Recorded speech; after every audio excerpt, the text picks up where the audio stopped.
Üçüncü ishtirokchimiz E'zoza Fayzullayeva, Navoiy viloyati. Assalomu alaykum.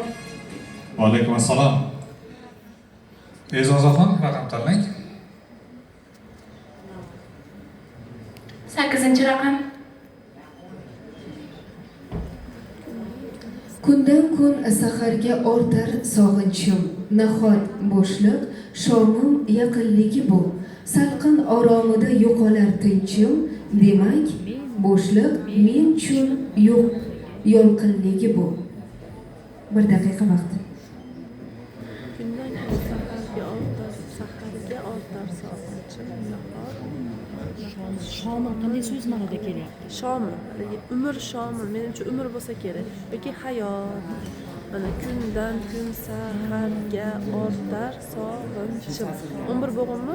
Nahot shomil yaqinligi bu. 2 bo'g'inli. Nahot hayot shomil yaqinligi. Hayotim oxirladi degan. Demak, ikki bo'g'inli so'z kelishi kerak. Salqin oromida yo'qolar tinchim, balkim sevgi shomil bo'lishi mumkin. 2 bo'g'inli so'zda. Demak, umr men uchun yolqinligi yo'q. Umr emas, men uchun yolqinligi bu. Yolqin haligi. Nima? Yorqin, yaltiroq degan ma'noda. Nimani? Demak, men uchun yolqinligi bu. 2 bo'g'in ekan. Demak, siz bo'g'indan kelib sanab olyapsiz. Barmog'ida 11 bo'g'in. 5, 6, 7. E'zoza, javobingiz. Kundan kun saharga ortar sog'inchim, nahot zafar shomin yaqinligi bu. Salqin oromiga yo'qolar tinchim,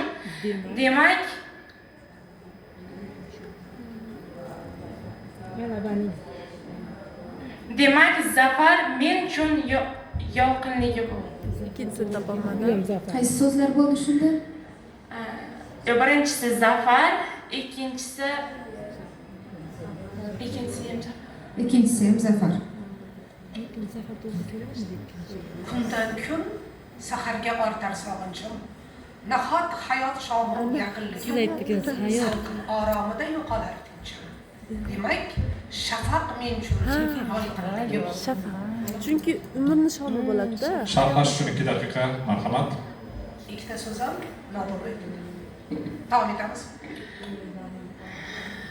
adashmasam Zulfiya. bu she'r Halima Xudoyberdiyeva qalamiga mansub bo'lib, birinchi kundan kun saharga ortar sog'inchim. Ya'ni shoir aytmoqdaki, mening sog'inchim kundan kunga ortmoqda.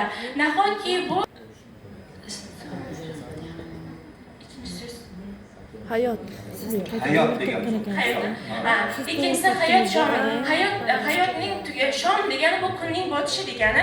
Hayot men uchun tugayotgani yaqinligi bu. Ya'ni hayot men uchun tugayapti bu. Hayotning tugashi men uchun yaqin.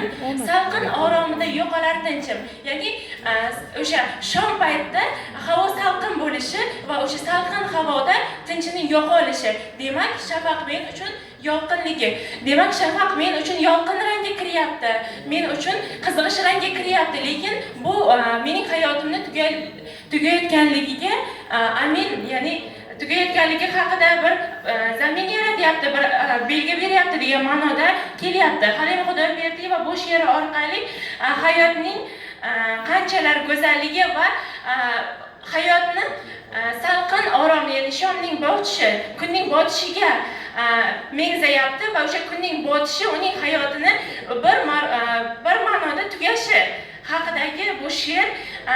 Shafaq so'zining ham kelishi, shafaq bilamizki alvon rangda bo'ladi. Quyosh botayotgan vaqtda alvon rangga kirganda juda ham chiroyli tarzda botayotgan, hattoki uni hayotini ana shunday shafaq misoli chiroyli rangda tugayotganligidan balki shoira xursandligi uchun ham bu she'rni yozgandir desak mubolag'a bo'lmaydi.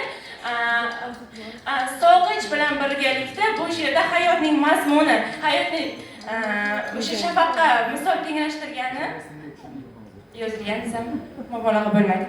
Rahmat sizga. Yoritishga Sizni kim qo'llab-quvvatlashga kelgan bu yerga? Onajonim. Duosi bilan kiryapsiz ekanda shartlarni bajarishga, Xudo xohlasa. E'zozajon, O'zbekiston xalq shoiri Zulfiya xonimni aytdim Sahar men Zulfiyaga. bilan she'ridagi shu to'rt Chunki sog'inchda unda pafos sog'inch. qator Kechasi bilan sog'ingan, saharga ham chiqib ketgan. siz juda harakat qildingiz sharhlashga va mana shu sharh mobaynida saharning shoirani qanchalik saharni sog'inganini va mana shu sahar kunga qanday ilhom berishini qo'lingizdan kelgancha tushuntirib berishga harakat qildingiz, lekin biz ko'proq javob kutgan edik. Men sizga 26 ball qo'ydim. 26, 25, 25, Rahmat.